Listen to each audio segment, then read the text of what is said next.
Welcome back to the line and the lab. We are going to be closing out with session number 2. This is part 2, and we're going to be digging into the enclosure readings portion of the data sheet. So when you take a look here, we have these two enclosure readings, IP66 and NEMA 4. What do these mean? I mean, as a consulting engineer or energy manager, there might be things that are pretty easy to gloss over, but they're really critical and important. And so we talk about IP66. Let's start with that, the ingress protection level. So IP66, now let's start here, first 6. Each of these digits has significance. The first one for 6 is rated for dirt, debris, and things of that nature, sediments. The second 6, you're going to be seeing a rating for high pressure water jets. And that usually means that the device or the enclosure can withstand high pressure water, rain, things of that nature. Very important. Weather sensors are typically installed on the outside of a building, and so getting hit with a blast of water, weather, power washer, pretty important to make sure that the sensor has this rating listed. Additionally, which is also pretty important for us, NEMA 4, National Electrical Manufacturers Association, rating 4. We're more used to that in the States. We will see these numbers, and each of them, 1, 2, 3, 4, comes with corresponding protection levels. And the main takeaway for this one is that NEMA 4 is rated for dirt, debris,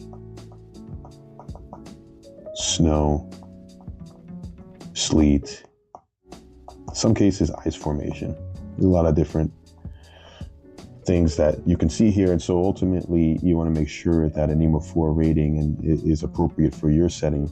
You also have NEMA 4X when the scenarios come with a little bit more corrosive environments, and we'll talk about that in the locations video.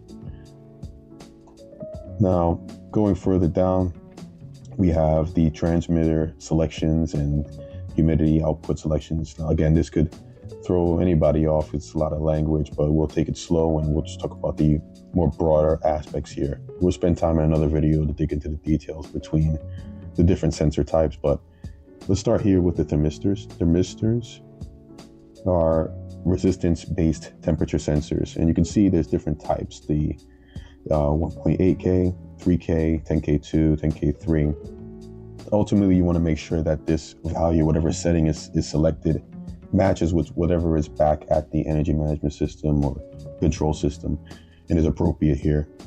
Now, you'll see in different applications, different control systems, they're capable of reading these and have different ranges, and those settings will come in some form of a menu, and you go and you pick and verify.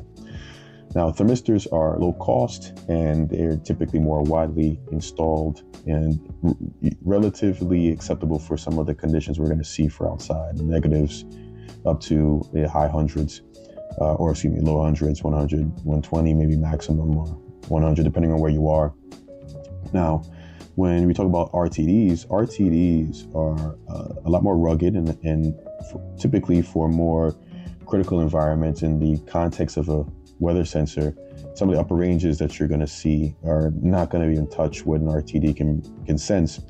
And that's not bad. I mean, they have really good reliability over time as well, but they're not as common and in some cases not as reliable as a thermistor, depending on your application. Where the humidity outputs, you can see there are different accuracies, and we talked about that. You know, if you have a standard data logger, and data loggers are something that you want to put adjacent to these sensors. If you're questioning their accuracy, you can verify that by putting it across and then just taking trends alongside whatever you're reading. But as you can see, each of these numbers comes with a different accuracy type, as well as a corresponding voltage and amperage output. Now, similarly, when you look at the transmitter also comes with voltage and amperage types and corresponding ranges. Now, one thing that's a good takeaway in something that might go over a design review or when you see a weather sensor installed is that each of these voltage and amperage outputs comes with a corresponding distance limitation. You can't just put it 3,000 feet, 4,000 feet away from where the control system is, or you may see inaccuracies or just no values at all because you have voltage drops and things of that nature, depending on the distance length. And so that's a question that you can ask as part of a project and verifying that the sensor has the appropriate distance to the reporting system. Then you have these scales here with these temperature ranges. And again, as I mentioned, you want to make sure that these ranges match whatever is in the installation. So if you're coming toward the tail end of a retro commissioning project and you want to get some more detail and say, hey, I noticed that the sensor is rated for 20 to 120. What is it actually being registered at the building management system or energy management system? Well, just for giggles here, if it was 20 to 120 here and the energy management system had it registered for 0 to 100, at about 50 degrees outside ambient, you'd have actually only 30 degrees read back at your energy management system, which, a 20-degree split is something you catch pretty easily with, again, maybe a data logger or something you could put adjacent to the sensor. But it's just to illustrate the point that improper scaling can lead to things like economizers not being activated when you need them, or reset strategies not being implemented for your wet systems, your hydronic systems. We'll close out and talk about this example number. These are pretty important and they help you decode what kind of sensor you're looking at. And so the 10K2 is coded here. It's a BA10K2, so it's a 10K2 thermistor with H200, meaning it's a plus or minus 2% accuracy sensor, and BB2, which corresponds with IP66 and a NEMA 4 enclosure rating. Now, ultimately, you may not be the one installing this. You may be just commissioning it. You may be auditing and taking a look at it. You may be verifying its accuracy as part of an energy conservation measure.